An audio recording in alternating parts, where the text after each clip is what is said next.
Welcome back to Sulphur Springs Facialist on Broadway. I'm Jill Russell, your host, and I am a licensed esthetician.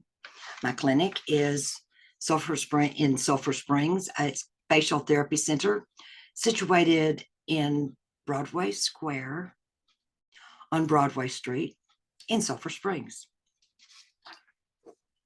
In our first video, our premiere video, I went over a list of questions that you want to ask your esthetician before they touch your face. We're going to go over some of the questions a little bit at a time. This is a series. So make sure that you subscribe, hit that subscribe button, and that way you will go directly to the channel and you will see all the videos, especially if you click videos on there, and there'll be a little bit of a menu. And you won't miss any of the videos. Also, you can hit the little bell at the top, and that's a notification bell that will let you know when there's a new video on this channel. Subscribing is free, so it's easier to find me when you have subscribed. The questions we're going to go over, and I'm going to just explain a little bit of why I feel it's important that you ask these questions, or at least know the answers, and are aware of really what an esthetician does, who an esthetician is. Are you licensed in this state, or county, or region, or province, or arrondissement, or parish? Is there some licensing authority over you? Now, in the United States, and this was a couple of years ago, I know there was at least one state that did not require licensing for skincare professionals or estheticians. And I don't know if that's still the case or not. But a reason to ask if you're licensed in this state is because there are many things that fall under the scope of practice for an esthetician. And there are things that are outside of the scope of practice for an esthetician. And it depends on where you are licensed, what state you're licensed in, what area. And if you are a cosmetologist who can also perform skincare treatments and also do aesthetics. An esthetician cannot do cosmetology work, such as nails, hair, or back facials, like a cosmetologist can. So being licensed in this state is a very important thing for the consumer, because in my state, Texas, it's Texas Department of Licensing and Regulation, and they are in place to protect and take care of the consumer. That would be you, right? It's not necessarily to protect the licensee. However, it does, because we stay within the scope of practice, and then we can also get insurance. We can also open our own business or go to work for another licensed salon, spa, shop, or clinic. Every state, and I'm just going to stick to states here. This means country, region, county. In some, it's counties have different rules and regulations. And an esthetician can only practice wherever they are licensed, like in that county. But being licensed in the state, then we are inspected by TDLR. There are field inspectors that come out, and they work 7 days a week too. It's not just, during certain business hours, but they work 7 days a week, and it's my understanding holidays as well, inspecting the salon, shop, spa, clinic, and also the licensee, and to make sure that we are up to their standards, their codes, and in compliance with their regulations. One of the things that is the first thing they look at is to see if we've got a sign outside that says what we do. And then they want to see the licenses on the wall the license of the establishment that has to be licensed, and then the license of the practitioner, the individual esthetician in this case. Then the next thing they're going to be looking for is the posters. You know, if there's a complaint, a big sign that we have to have there for all to see that if there's a complaint against this establishment, how to contact TDLR. And then the other one is for a poster on human trafficking. If you know of someone being human trafficked or suspect, there are numbers, phone numbers and contact information to get in touch with. And then if someone is being human trafficked, there's also, you know, the number for them to call to get help and get out of that situation that they are in. Being licensed also means that we've got a diploma from a school, an accredited school that has trained an esthetician to perform the services that are within the scope of practice of that particular state, and can take the practical exam and take the written exam as well and pass it to get a license. So it's trained. There are many that you will find that some of them even open up shop, you know, storefronts, but then some are in their homes and thinking that, oh, well, they're going to beat the system, and they'll take some kind of course that will teach them how to perform a certain treatment or procedure. A lot of them are certificates that are issued by someone who is going to train a person to do something. Let's say lashes, lash extensions. If they're not licensed, they shouldn't be taking that course in the first place. But it's up to the trainer, and there are a lot of people that really don't even understand that, and they get a certificate. They get a certificate suitable for framing, but they may not be licensed. So that is something very important to ask and find out. If they are licensed, not just have a certificate that they're able to do something. You can take anybody that decides to have a course and do some training, even online, not even in person, and charge people for it, and then issue a piece of paper, a certificate that says, you've got a certificate now, you are certified. Certification is not licensure. Next question, are my intake forms and appointment procedures kept confidential? Absolutely, they should be. And as my industry trade association calls it, it's a Associated Skincare Professionals that I'm a member of, and that's who my insurance is through. It's that we're under HIPAA. So that's why I cannot send out forms, intake forms, and a potential client fill them out online and send them back to me, because it is not going through a secure server. I use the intake forms that Associated Skincare Professionals provide. I can send a PDF, and that's usually what I will do, through email for the person to print them and fill them out. Don't try to fill them out online and then send them back to me, because it's not secure. It's not going over a secure server.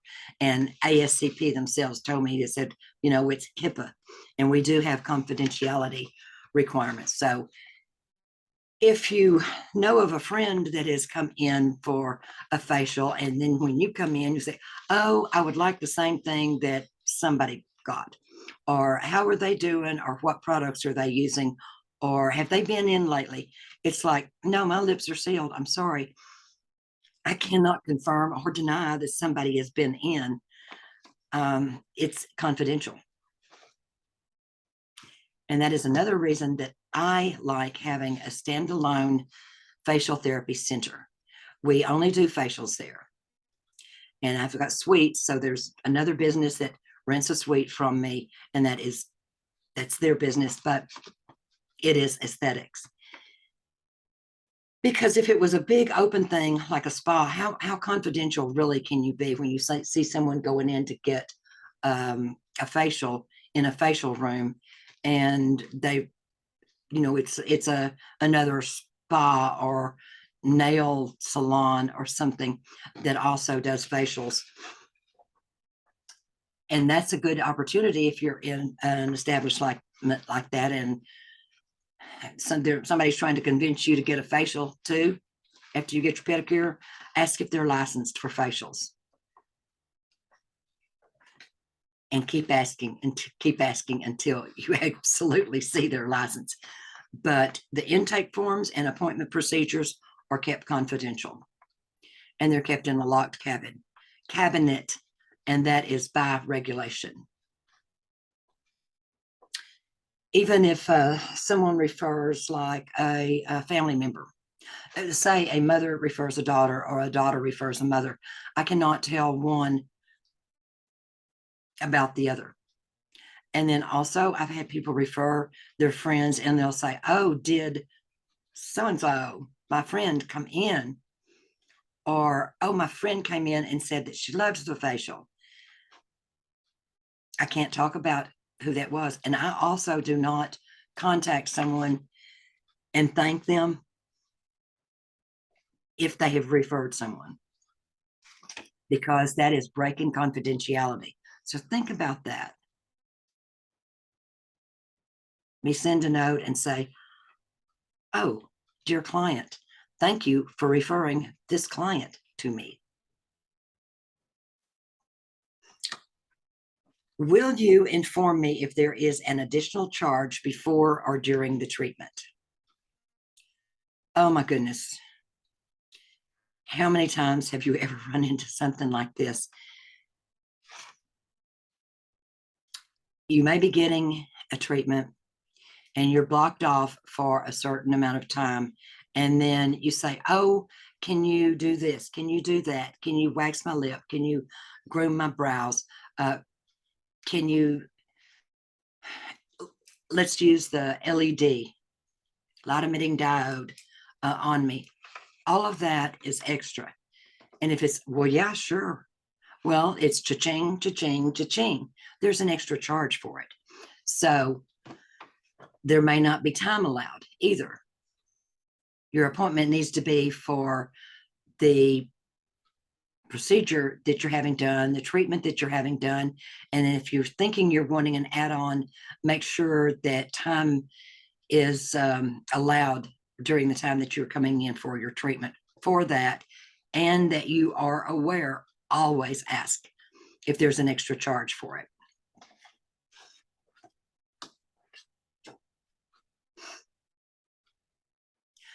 Are you going to take away the skincare products that I am now using? With me, no.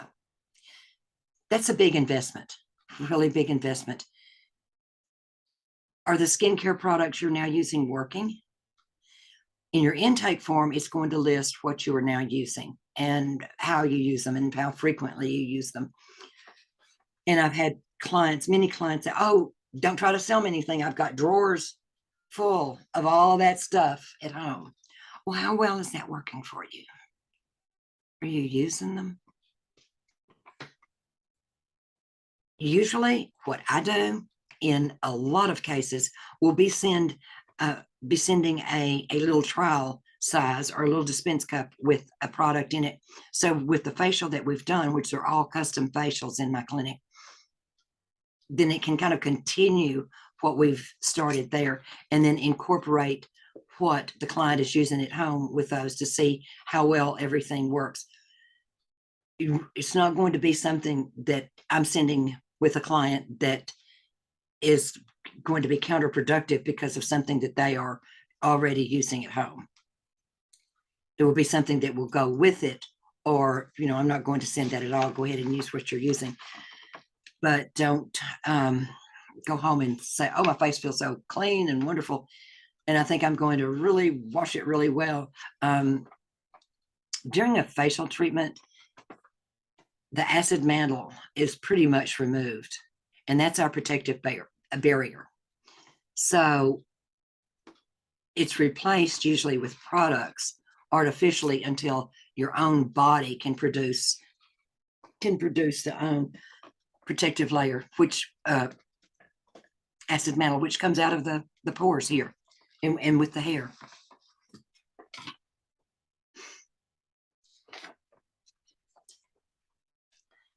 Must I buy products from you after my appointment?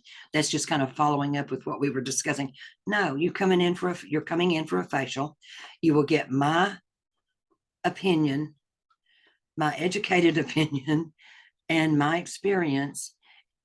And then from the consultation and skin analysis on your skin, yes, I'm going to tell you what I've got that would be beneficial, unless it's something that you're already using that is a clinical, professional, pharmaceutical grade product already.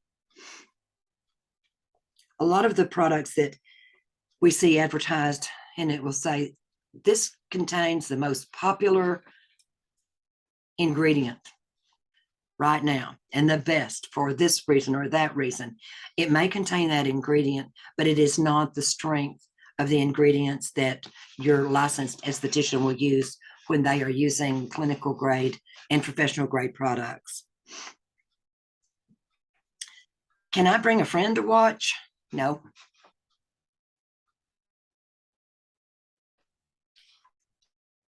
And many reasons for that. This is not an entertainment thing. This is your time when you come in for a facial. And it's your relaxing time. And you have an intake form where you've filled out a health history and lifestyle history and product history. All of that is confidential, again, under HIPAA. So that will be discussed in so many cases during your facial treatment. Another reason most of the rooms are small enough or so small that an extra person visiting, being there,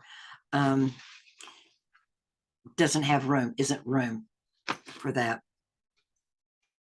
Then another reason, we are under such strict disinfection and sanitation protocols that anything anybody touches has to literally, anything they touch, be disinfected after they leave and before the next client comes in. So before you come into my clinic, you can rest assured that everything has been disinfected and sanitized. In my clinic, we've got three medical grade air cleaners. And then we also have ultraviolet light that is turned on in a room and a room closed off in between clients, besides having the laundry facility there on site, and then doors open also to the outside for fresh air to come in and go out. Are you going to publish photos of me on social media or website? No, I'm not. And I will tell you, on the intake forms from ASCP that I use, there is a statement that you will initial that says giving permission. So any intake form that you're filling out, make sure you read it really well of what you are initialing and what you are signing. So it's a release that your photos can be used for promotional and for advertising purposes. I don't do that. Any of the facials that you will see, demonstrations, photos, are models that I've come in, and these are that I've called in, and these are models with real faces, like our faces. You know, it's not glamour people, professional models that are coming in. These, so I can show you that we work with real faces and we can help real faces and do a lot of different modalities for different conditions and different skin types. All of them are models, and the only photos that are taken will be as soon in my clinic. As soon as a client is ready, as soon as you're ready, I say, give me your cell phone. And people first time in, oh, I've got to turn it off. No, don't turn it off. Put it on camera. And I put it on the other side of the mag lamp, and I tell them to make a pretty face. And then I take the picture as soon as we're through. And then you sit up on the table, get your camera again, your cell phone camera again, and try to make the same pose, make a happy face through the mag light, and take the picture again. And then we look at it and we can scroll back and forth. You can do a pic collage if you want to, and scroll back and forth and look at the before and the after, because it is so easy to get up and say, oh, my skin feels so clean. It feels so soft. It feels good. It was relaxing. I enjoyed it. But when you see side by side, 40 minutes, 60 minutes, 70 minutes apart of what has happened during that facial, it's amazing. That is on your cell phone, your camera. If you want to post it all over social media, you're welcome to do it. I'm just not going to do it, but that is for you to see, and to see the difference that was made. You can subscribe to this channel, and that way you won't miss any of the discussion that we're having on these questions that you should ask your esthetician before they touch your face. If you liked this, thumbs up, I would appreciate it. If you have comments about any of this, or questions, or think that maybe I really didn't answer the question that you have in mind, then please put that in the comments, and I will get back to you with a response. When you subscribe, which it's free, subscribe, then there's a bell that you can touch on too, that will notify you anytime there is a video coming on this channel.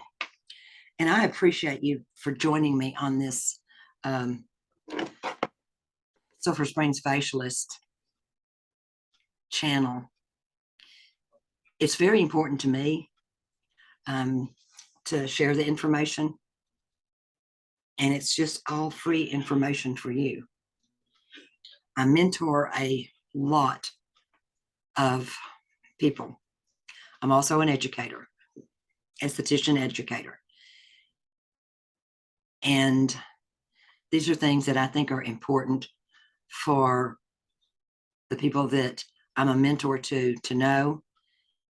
But most important is for you, the consumer, to know this, so that you're getting the right fit and going to the esthetician and the practitioner that is just right for you.